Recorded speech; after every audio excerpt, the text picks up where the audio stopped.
Is how? Like Nizal. I knew he was gonna catch me with that as soon as we started. I knew it. Like I could see it in his eye. I could see it. But we're talking about TNA Impact Wrestling, August 11th, 2016.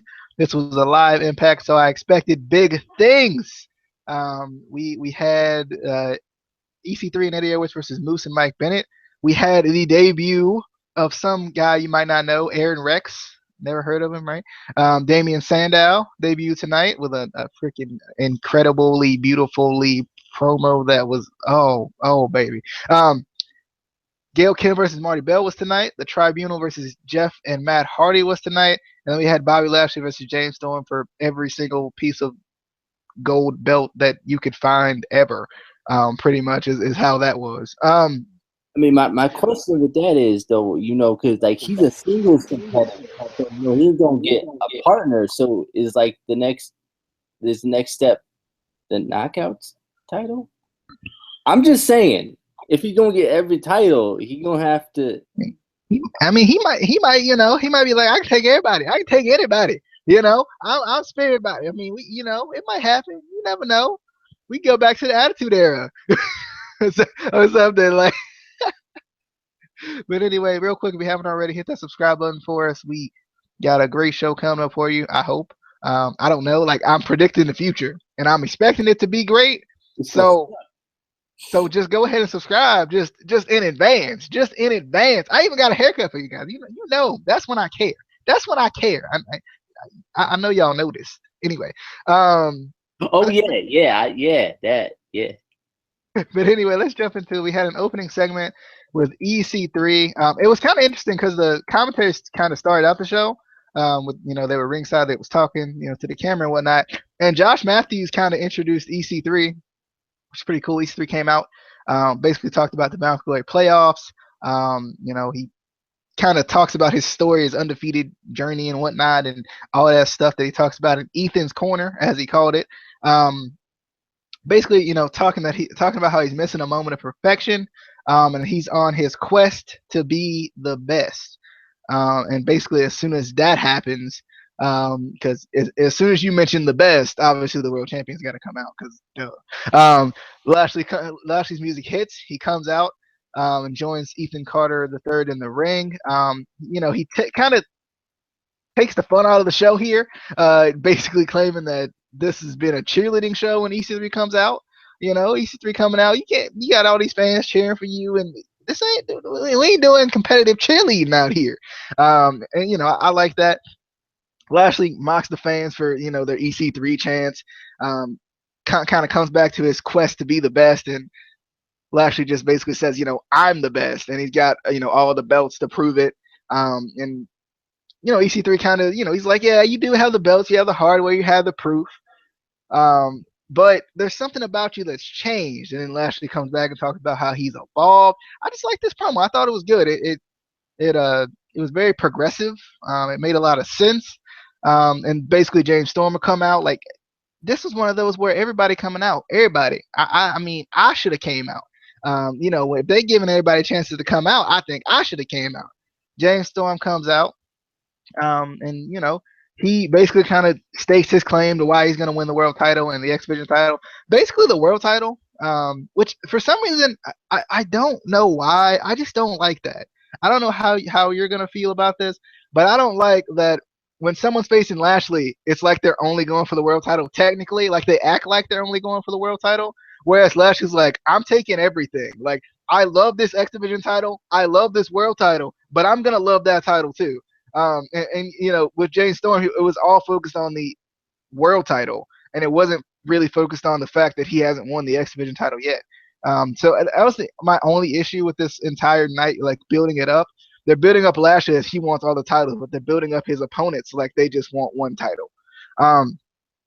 Any thoughts on the opening segment that basically would set up an upcoming match that we'll talk about here in a second? But the opening, like Lashley, James Storm, EC3. I liked it until Lashley come out and he start talking and yeah. No, the only thing I really didn't like was just and we always say something about TNA with their live shows. Something goes wrong, either like a light bulb goes off somewhere and they never fix it. This time the mic like went out, but it was weird because it was like the mic connection to like the audio on the TV went out, but you could still hear in the arena, which was like annoying. It made it even worse. Like I would rather the mic just totally go out than like kind of hear it in the background. But it was weird that they didn't fix it. Like you would think, you know, WWE would have fixed that like instantly. I feel like that should have been an easy fix. But then again, I don't work with, you know, audio on, you know, Impact. So, you know, I don't know. I think it kind of depends. I'm pretty sure. I think it kind of depends on what the issue was, because sometimes finding the source of the issue is the hardest thing. And since TNA doesn't do live shows all the time, they wouldn't necessarily be able to deal with this as easily, I think, as WWE would, because they're live all the time. So if something goes out, they already know what to do. Yeah, but I mean, still, like, I don't know. It just bothered me. But I liked the opening segment. I liked everything about it. You know, Lashley being a jerk and a heel, and we'll get to the match later because I issue with that. Freaking. Alrighty, let's a little bit of the tail end of this last segment. This first segment that I left off was the Eddie Edwards coming in. You know, basically the two feuds that were going on they kind of just kept going. Lashley and Storm brawl to the backstage area. Mike Bennett comes in out of nowhere and basically tries to take out EC3. Moose comes in to kind of give that numbers game feel to it, and then Eddie Edwards comes in as like the cavalry. I'm kind of wondering where Davey Richards has been though. Like he debuted, and we just haven't seen him. I don't know if they're like waiting to like re-debut him again at some point, or like I haven't forgotten about him, but I'm wondering if they want me to forget, and then he'll be like, oh my God, it's Davey Richards, what? You know, like I don't know what's the plan with that, because like he debuted, and I don't know if he was like wasn't ready to debut, or if they like kind of, you know, maybe pull the plug on that too quickly or something. Any thoughts on like the back end of that set up the tag team match that we'd have? Eddie Edwards and EC3 versus Moose and Mike Bennett. I'm still confused because I thought we was gonna get Moose and Lashley, and then we not getting Moose and Lashley, and it's upsetting me because I want Moose and Lashley. That's what I want. You know, one time that I want the big man, you ain't give me the big man. Why? Why you do this? And then people complain that I complain about the big guys. Well, if you give me the match that I want, I won't complain. Then you don't give me the match that I want, so I'm going to complain. But I like the tag team match. I thought it was pretty good. I still don't know. I like that Moose is in TNA. I just don't want him to just be the exactly what I was. I don't want him to be the Tyrus. I want him to actually kind of have his own character, have his own, you know, go for his own titles, go for his own thing. Because they played off of that dissension a little bit tonight too. At the end of the match, I don't know if you noticed it. Yeah, but they do that all. So maybe that's a good. Yeah, that's true. I don't know. Maybe that's a good thing, because like they're starting it early. Like usually they don't start it this early. And I know a lot of people get mad when they bring something together and then end it early, but they're starting this early, and I kind of like it. I got a feeling he's not gonna break off of him. He's gonna kind of be what we thought Tyrus was gonna do. So when you reflect back to Tyrus being with Matt Hardy or EC3, we expected him to kind of break away when the title was on the person, kind of being like an ultimate opportunist type style guy. I think that's what Moose is going to do. As soon as because I feel like eventually the title is going to be on Mike Bennett, and as soon as the title gets on Mike Bennett, he's going to turn on him. Whether that be a heel turn or face turn, I don't know how you're going to kind of call that at that time. But as far as the match is concerned, I enjoyed it. I thought it was good. You know, I like that Eddie Edwards and EC3 could still work together like a tag team, even though they're not a real tag team. I thought that was freaking amazing. And then EC3 hitting suicide dives, and I'm like, where you get that from? Like, where? Like, I ain't never seen you hit a suicide dive. Like I saw him thinking about it. I'm like, he's not good. What? Like I was like, where you get that from? like I ain't never seen this, and this man swole too. Like I was like, nah, he ain't gonna do that. He ain't gonna make it through the roof. And then he did, like, perfectly. And I'm like, how? This man. But anyway, I thought that was freaking amazing. I was like, how did he do that? This had like that perfect tag team psychology though. Even though like EC3 and Eddie Edwards aren't like a legit tag team, they still like broke up each other's pins and everything. They did everything they could do to win, which I like. This is a good match though. I definitely I just enjoyed it. I thought it was good. What's next here? Next we had I'm gonna skip the video package. It's not really a need. Oh, actually, I'll just talk about all the video packages in one. In case you're gonna get mad at me, it's okay. James Storm. We basically the entire night they were just talking about how James Storm, his path to the title the first time he won it. It's been 5 years, all that stuff. How he beat Kurt Angle. How he's basically challenging for the title tonight again. Any thoughts on those things? Like, I can put those together without it being weird. Any thoughts on the video packages? Or is it too many to remember? Do I need to go through them specifically for you? You need to go through them specifically. I refuse. I want specifics right now. What was the first one? I'm not gonna do it. like there's like it was basically his journey. Like that. Like it was pretty much his journey broken into 5 parts. Like it was his journey. He went home. He came back. Yeah. He went to NXT. Like they didn't say that, but he went to NXT. He came back. I liked it. I mean, I don't know. It just at the end of the show, looking back, it's like, okay, what was the point of all that buildup if you're just gonna do what you did? Like usually they do that if he's going to win the title. It kind of gives you a foreshadowing of, okay, he's gonna win the title or whatever. Because they didn't do it with Lashley, so it was like, okay, maybe he is gonna somehow pull it off. But it's like, okay, now what are you gonna do with James Storm? He should have stayed in NXT.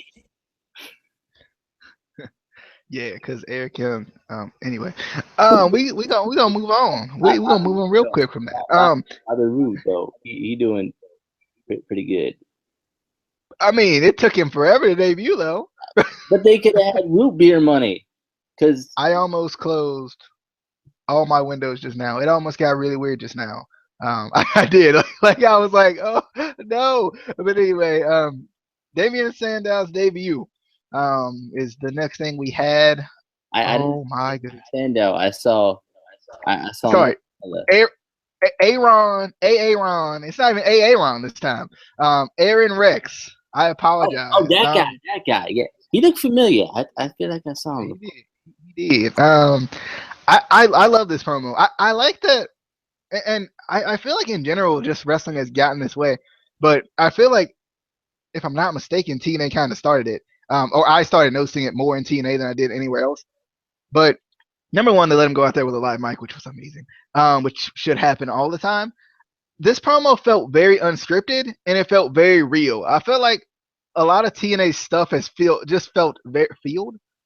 A lot of TNA stuff has felt very real to me. Like it's appeal to like people get mad about it, but it appeals to what we always say. And I don't even want to know if I want to put myself in the internet wrestling community because we're weird sometimes. But it appeals to everything that the internet wrestling community says. And like a lot of these promos just like appeal on it. And it's funny when they appeal directly to what you want or directly to what you've been saying. That's what we get mad about most. I don't know if you've noticed that, but I have definitely noticed that. But anyway, this was just so good. It was so emotional. Like I don't know if they scripted it or not. I feel like they didn't. I feel like they just let him go out there, let his raw emotion out, and just let him kind of shoot. And he didn't mention WWE by name, but you could tell he was talking about WWE by talking about his former employers. And it also kept a little bit of the mystique of his character. Like, we don't know if he's going to be the intellectual savior, but we kind of feel like he's going to be, but we don't know yet. And I like that there was kind of a mystique, kind of a mystery there with that. I'm just excited to see what they're going to do with him. He would come out in the main event and kind of stare down the winner a little bit, so that's kind of cool. So I'm definitely curious to see what they're going to do with him, because they've done some good job, a good job with the former WWE talent, and he even mentioned that in his promo. But this is just such a realistic promo, and I think that's what I liked about it. Any thoughts on Damien Sandow's debut, or Aron Rex? Sorry, he's not even Damien Sandow anymore. Aron Rex's debut. I definitely liked it. I know I texted you and said Damien Sandow pipe bomb, because that's kind of what it felt like. It felt like, the CM Punk, do I have your attention now? And I like how he didn't specifically say WWE, and he said, to my former employers, I'm not talking about you, but he was talking about them. He made some references to WWE, which I kind of liked. I also like how they're kind of using familiar music with his entrance, so you kind of get that feeling. But then when the fans chanted, "You're a genius," he said, "Well, I've never been tested, and that was just an act."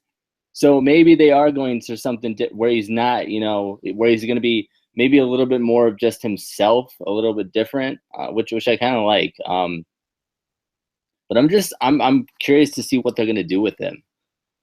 Obviously they'll use him, like they WWE doesn't, but and I also like how he did mention, all the guys that kind of failed in WWE, or WWE didn't use EC3, Drew Galloway, Lashley, and how they kind of went into TNA and were successful now because TNA actually uses them. So that kind of gets me excited about, them actually using him, and, showing maybe some of the fans who didn't get to see much of him in WWE, because at that last couple of years that he was there, he was just kind of a joke gimmick where, he would, come out as like Hogan or whatever, or, there was a basketball player at some point, and you kind of didn't really get to see what he could really do. So it's going to be cool for fans to actually see his talent in the ring. Yeah, I agree. He did still hold the microphone like a wine glass, though. I don't know if you noticed that. So it was still like, it still hinted on the intellectual savior, but he kind of like it keeps you on the edge of your seat. It keeps you thinking, what could this be? But the next match we had was Gail Kim versus Marty Bell.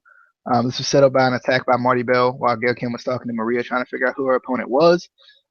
This match was aggressive, and I felt like it should have been aggressive, just considering Marty Bell like attacked Gail Kim from behind. And I like that too. I like that matches that would make sense to be aggressive, like even like fight-esque, like they're supposed to be fights. That's what TNA books them as. I like that, because like in this match, like why would she go and like lock up and play around with her when all she wants to do is fight? And I like that. Ali would get involved a little bit in this match when Gail Kim tried to take advantage a little bit. And I really felt like, especially in this match, it felt like Marty was growing on me as a heel. I love when heels talk during matches. You should have stayed in Ring of Honor. I still love Baron Corbin for that. I love when heels, talk in matches. Marty Bell doing a good job. I don't even care what you say. You can be like, I hate you. I'd still probably love you for being a heel and talking during your match. I just think it adds. It just adds to your character. It adds to who you are as a in wrestling.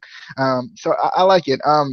Gail Kim would end up winning after some miscommunication between Ali and Marty Bell, with an inside cradle. So Gail Kim, staying alive. Yeah, I had to do it. She's staying alive, baby. She's staying alive. let's see. Any thought? Oh, should I go into after the match? I'll wait. Any thoughts? I don't want Casey to get confused. You go wait because I can only do so much at a time. Anyway. That's what I was thinking. I was like, Casey gonna get confused about what happened right after each other in the same context. So so Casey, thoughts on Gail Kim versus Marty Bell? Yeah. Well, I like the match. I still like that TNA actually, does like no disqualification matches, ladder matches, all that with their women. I mean, I love, what WWE has become in the past, year or two with the new women coming up, like Sasha Banks and all the new ones, Bailey, things like that. But they still don't, it's still just singles matches or tag team matches. We haven't really seen, a ladder. I think did we see one ladder match in women's ladder match in NXT? Or was that? I don't think we have. Yeah. But I like that TNA kind of goes outside that box a little bit. Well, mainstream wise, I know in the indies, they do, hardcore and, ladder matches all the time with women. But, for the kind of mainstream wrestling, you don't really see it in WWE. So that's always good. And I definitely like, it's always good to see Jade and Marty Bell and Jade's pants. Oh, girl. But I still just don't like that Allie is this wimpy servant girl who, can't wrestle.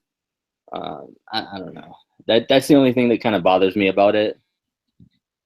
Yeah, I'm kind of waiting for her to because the bad part is she's had matches on TNA before. If I'm not mistaken, I'm pretty sure she's had at least one match on TNA before. But I don't know. I'm just kind of waiting for her to do something. Speaking of Allie, what about her? I guess husband, boyfriend? I don't know what they are. Whatever happened to Pepper Potts, man? It was at $5. He fired sucks. I'm just wondering because I saw a match with Pepper Parks before he became Baron Dax in TNA, and he was going with the whole "my girlfriend's stronger than you" gimmick, which I liked, and I'm wondering if he'll bring that back. I hope he does when he turns heel. That would be great. But anyway, let's jump into it. He doesn't suck. He's pretty good. He's actually pretty good. He's probably better than your favorite wrestler. Got him. Anyway, we got to a scene with Brother Nero at talking to his baby, his boo, his bay thing. I don't know what that was. But he was I did. And foolish me for thinking that of Matt Hardy. He was actually talking to Vanguard One. His sweetheart, I think, is what he called her specifically. Oh my goodness. Basically he meets up with Jeff, and he tells Vanguard One to, basically just protect my family. I can't even do the accent anymore. It's just like I can't even do it anymore. But God, Matt Hardy just cracks me up every single week. I like that they continue to change it slightly. It's always similar. It's always Brother Nero, I knew you'd come. It's always similar, but it's also different. And I like that. The slight changes keep it fresh, but also makes you think, well, what's he going to do when this is over? What's he going to do when he's done with Jeff? How crazy is he going to go? Is he going to be crazy at all? It kind of makes you wonder. Yes. How the hell did Vanguard One drive that car? Am I the only one who was like, how the hell did he drive that car? I didn't even realize that. Yeah. Yes. I don't know. I don't even question it anymore. I need a Vanguard One. I'm getting one. But oh man, I like this. I don't know what it is, but I like it. Any thoughts on Matt Hardy and Brother Nero? We got some more Matt Hardy, Brother Nero stuff, but any thoughts? That's the only thing I could think of during this is how the hell did, because I was like, oh, it's going to be Rebby. Yeah, that's who he's talking to. And then it's not. And I'm like, but he's in the passenger. How? Then got one ain't got no arms, and it's a how.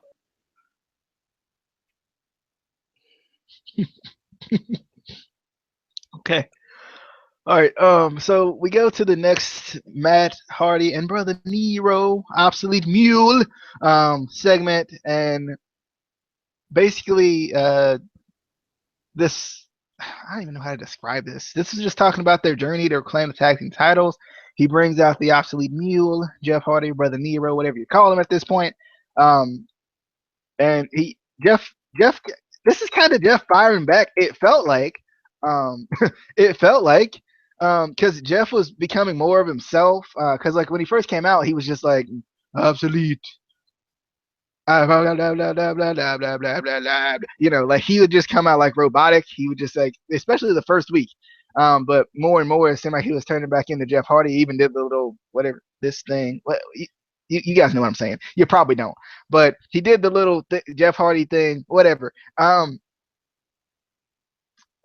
This discussion was interrupted by the Tribunal, as Al Snow plays up his French henchmen people.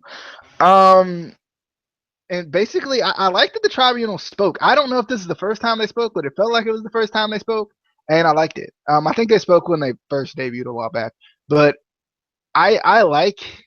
I like it. It's short and to the point, but it gets what you need to get out of it.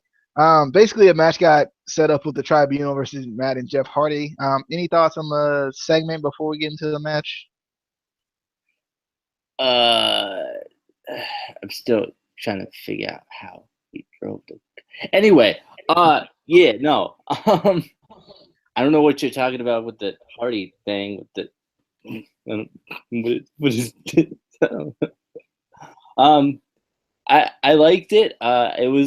It was different hearing the Tribunal actually talk. I don't think we have heard them talk before.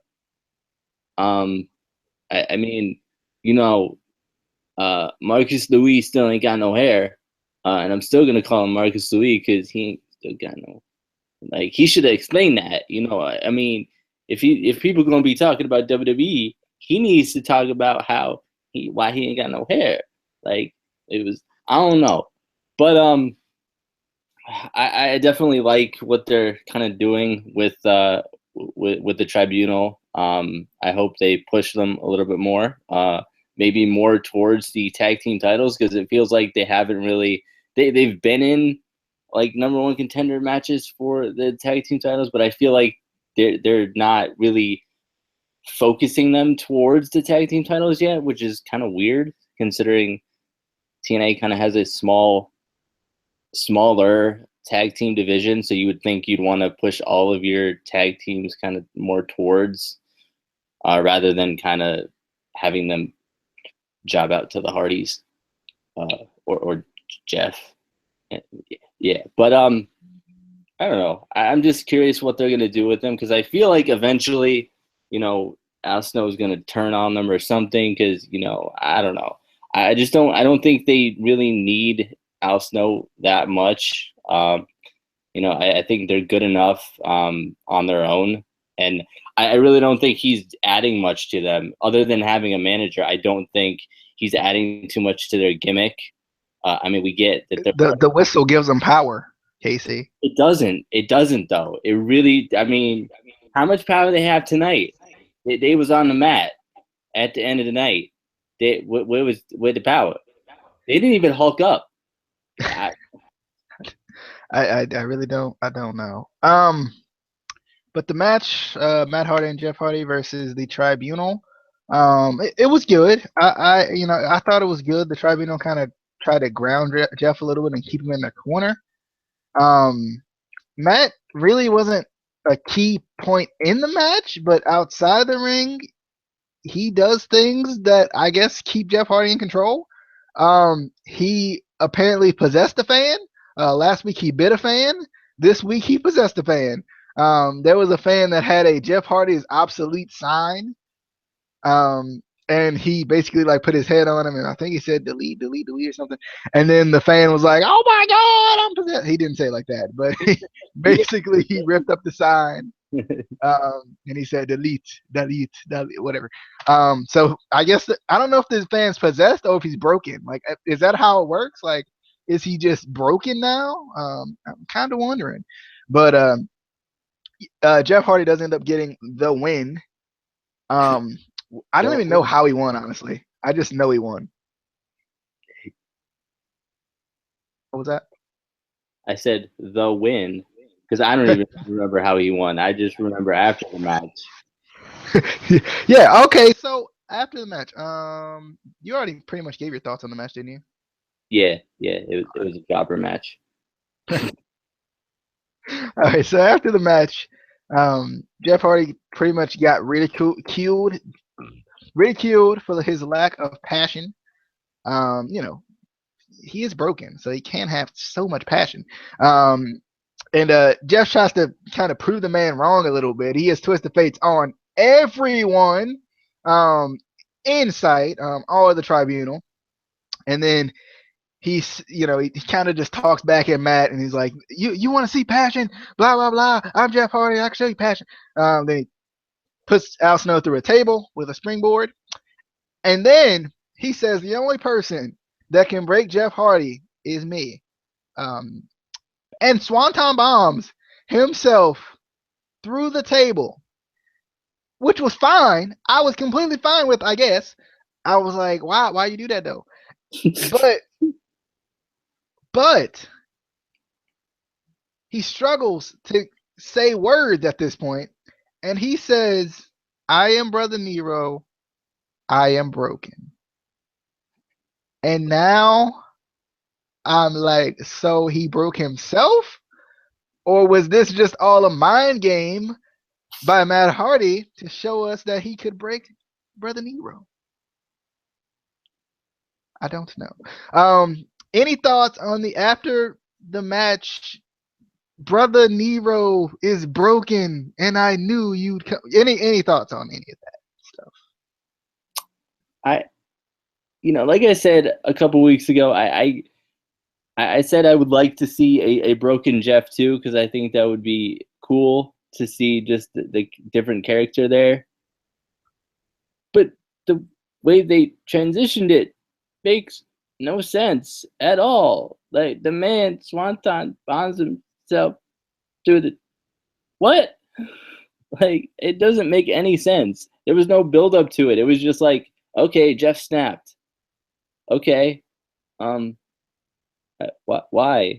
Well, technically, didn't Matt snap? Like that was one thing. Like that was one thing. Like when you think about it, that was one thing that put Matt into this broken state of mind or whatever, and it was a swanton bomb through a table. I just thought of that just randomly just now. That's pretty good. That was actually not bad. I don't know how I thought of that, but yeah, like there was one thing that broke Matt, brother Matt Moy, Hardy, whatever we're calling the man, that broke Matt Hardy, and it was a swanton bomb through a table. Jeff Hardy has now broken himself. I guess, or maybe Matt Hardy's just a master manipulator. I mean, he taught Vanguard 1 how to drive. So, I don't know. But I'm wondering where this is going to go. Because you got what you wanted, though. You got a broken Jeff. He's just going to be Willow. Watch. Next week, Willow's coming back, and you're going to be really mad. But Pissed. But anyway, we are getting near to the main event. But first, we got Drew Galloway, and he's got a challenge. He has got a challenge for EC3. Basically, he wants EC3 a shot in the Bound for Glory main event, because he feels like EC3 screwed him, so he deserves fair treatment and a fair shot. Any thoughts on this? Should be a good match. That's about all I can say. I don't expect Galloway to win, but yeah, it should be good. But I don't know. After that segment, I don't expect anything anymore because nothing makes sense. But you know, I a lot of people say Galloway's gotten stale on the mic, but I don't know. I like the intensity that he shows. For some reason, I still like him. I probably because I'm a huge Chosen One, Drew Galloway fan. Maybe that's what it is. But I think this basically just set up a match for them to build towards next week. Because that's the thing about TNA that they do every single week. Is they at least give you one match to look forward to, and then they promote it the week in advance usually. Usually. Because we got the No More Contender tag team match next week too. But anyway, it's main event time. Main event time. We got Bobby Lashley, your TNA World and X Division champion, going up against James Storm, your King of the Mountain champion. Winner takes all. Now, one thing I don't understand, and I don't know if this is just the way they're telling him to say this, but why do they never say winner take all? Like, that would be so much simpler than whatever they're trying to say. But they never say winner take all. I don't know if they're trying to like stay away from the fact that they've done this before, or something similar to this before at least, or what. But like they will not say winner take all for some reason. But this match was really good. It was definitely a good match. Lashley attacked Storm, or tried to at least attack Storm before the before the introductions were even done. Gets called with the last call super kick, and I always like that. I don't know what it is. I always like the whole like hey out of nowhere. That's what it reminds me of. The hey out of nowhere that almost wins the match at the beginning. I always like that for some. I know Casey doesn't like that particular reference, but I always like that for some reason. The aggression basically just continued throughout this match. It seemed like James Storm actually had Lashley like kind of confused and flustered, and he was in control for a little bit. Which I liked it. It was a good storytelling point. Like the whole night they've been promoting James Storm, he's an original, James Storm. And Lashley seemed to be flustered by not only that, but the initial attack too by James Storm. And then Lashley would eventually fight back with a cross body. What? So we saw a suicide dive from EC3, and then we see a cross body. Where you get that from? I'm like I don't know where they found these wrestlers, but they need to find. What I'm confused. Anyway, I was like, wow, okay, that was new, and I liked how the commentary alluded to. You got to pull out new moves in your big matches. I like when commentary hits on points like this. It's just perfect. Anyway, freaking oh my god, the Eye of the Storm, which we never see anymore, was hitting this match, and I was like, where do you find that? Like where? And I like that. I like he hit the Eye of the Storm. I didn't think he was going to. I thought Lashley was going to fight out, but I was glad he hit the Eye of the Storm. Into the exposed turnbuckle. Poor guy. Exposed turnbuckle right in the face. Exposed turnbuckle, and that basically gave Lashley the momentum again, hitting a massive spear. But James Storm would kick out of that. Storm would kind of pull out two more last call super kicks, kind of go into the bottom of the well. He's still got some fight in him. Two last call super kicks, but Lashley kicks out at two, and the crowd just goes, "Oh my god!" I love the crowd tonight. Good work. And then Storm tries to pull out one more, but Lashley hits him with a spear for the win, and then the show ends with Lashley having all the gold. And by all the gold, I mean like he couldn't even hold all the titles up. Like he was like I don't think we thought this through when we was trying to he was like putting it around his head and stuff. He didn't know where. Like he was like, I don't think we thought this out, guys. I thought that was pretty funny. The belts was just like falling off of him. And then it ends with him and Aron Rex staring each other down, which is kind of a cool little thing. I like that. This was an incredible match, though. I think I like that TNA is always, it seems like they've been really consistent with this for the last year, probably two, probably more than that, with giving you a match to look forward to every single week. And I think they've done a good job of this again this year.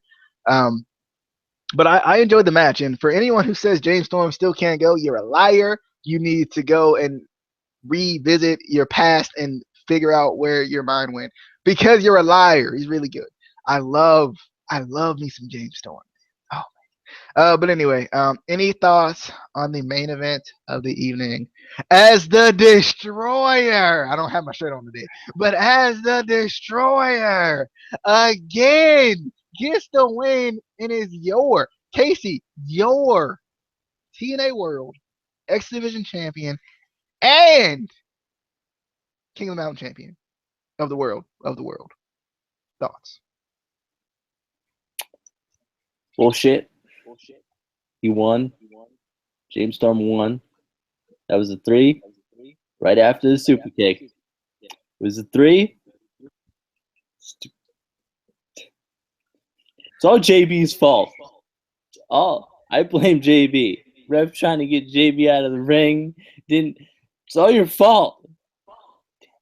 But I guess if that didn't, it was funny too. I don't know if you caught that. It was funny too, because remember last week he said, "I can beat you quicker in less than 30 seconds." I just thought about that too. I thought that was funny. Sorry, continue. I mean, he did. He beat. Yeah, no. James Storm won. James Storm should be your new World X Division Champion of the Mountain. Yeah, that's what's gonna be called, World X Division Champion of the Mountain. That's it. But it was a good match. James Storm can definitely go still. The Eye of the Storm, I was ready for Lashley to fall wrong and like break his arm or something, because he was struggling to get Lashley up there. He was struggling, and then the landing didn't look good. But it was, I don't know. I hope they actually do something with Lashley and Aron Rex. Hopefully, maybe he wins one of the titles. Just because, I mean, I get what they're doing. Lashley has all the gold now, but it's kind of like that thing where you get to the top of the mountain and then what? Like, what do you? Okay, you're the top guy, but then what do you have to fight for? So it's kind of like somebody obviously has to, at least take one of the belts or something, or challenge him for something. So I hope that they do. I want Moose versus Lashley still, but I definitely want to see what they do with Aron Rex. I don't know. I still have mixed feelings with these guys debuting in TNA and automatically kind of going to the main event or the world title picture, because it's like, okay, all these other guys have to work up. I feel like they should have to work up to an extent. I don't think they should throw him right into a world title picture, even though he obviously deserved it, with his past. But I don't know. I'm excited to see what they do with it. A little bit, and in my opinion, I'm kind of on the opposition of that side, because I feel like there's no bigger way to make an impact. Lols. There's no bigger way to make it. I'm sorry, couldn't help it. There's no bigger way to make an impact than to win, even if it's the King of the Mountain title. Win the King of the Mountain title from Lashley as your first title. Like, it's not the world title. And the thing is, we know he has stuff. We know he has experience. We know he has experience. So that's the key. And we always talk about how these guys with like indie experience, shoot, if we want to say that WWE's the cream of the crop in all this, then he should be better than anyone in TNA, right? Like, hypothetically speaking, like if that's how WWE wants to promote themselves, then like I don't know if we should necessarily have an issue with it. But I don't know. I wouldn't mind him winning. I don't want him to win the world title from him. But then again, like we're thinking too, or like, well, what if Moose was to win the world title from Lashley? Like, I don't think anyone would cry about it to a certain degree. And Moose came from Ring of Honor. You should have stayed in Ring of Moose came from Ring of Honor. So I don't know. It's gonna be interesting to see how it plays out. Of course, I hadn't even finished the match. I hadn't even got to the main event. I get a tweet from Rabbit. He was like, "The Destroyer." He was so hyped about the Destroyer still being the champ and being new champ technically. But man, I enjoyed this show though. I really have. I've enjoyed it. TNA has been very consistent this year. There has been some shows that haven't been as good as others, but I think especially with the live shows have been really good. And even the weekly shows have felt really good to me. I've just felt like they've been good. Not always perfect, but at least good. But anyway, I think that's it. I think that's your TNA Impact Wrestling review for August 11th, 2016. I almost said 2015. Almost took you guys back a year. So, time, in my time machine, almost took you back a year. But I definitely enjoyed the show. Excited for next week to see what's going to happen. Kind of see who's going to be the number one contenders. Kind of wondering about that, but other than that, that's about it. Be sure to subscribe. Give us some thoughts on TNA. Go read my article on dailyddt.com. It's gonna be good. It's gonna be lit. It's gonna be lit. It probably won't be lit. It might be kind of lit. I don't know. But go read that. I posted a video of Damien Sandow doing his thing too. Debuting and stuff. But what you got to say? What you got to say? Just wondering if it's gonna be lit or if it's gonna be shit. It's gonna be lit. Like don't let him fool you about the litness, the litmus test, the litness of this. Okay. Anyway, that's about it. That's all I got for you guys. We'll see you guys later. Subscribe if you haven't already. That's about it. And follow us on Twitter. That's always a good thing. ICW_podcast. I'll talk to you. Casey won't, but I will. But we'll see you guys later. He won't. Dippity. Oh yeah. Oh God. But that's about it.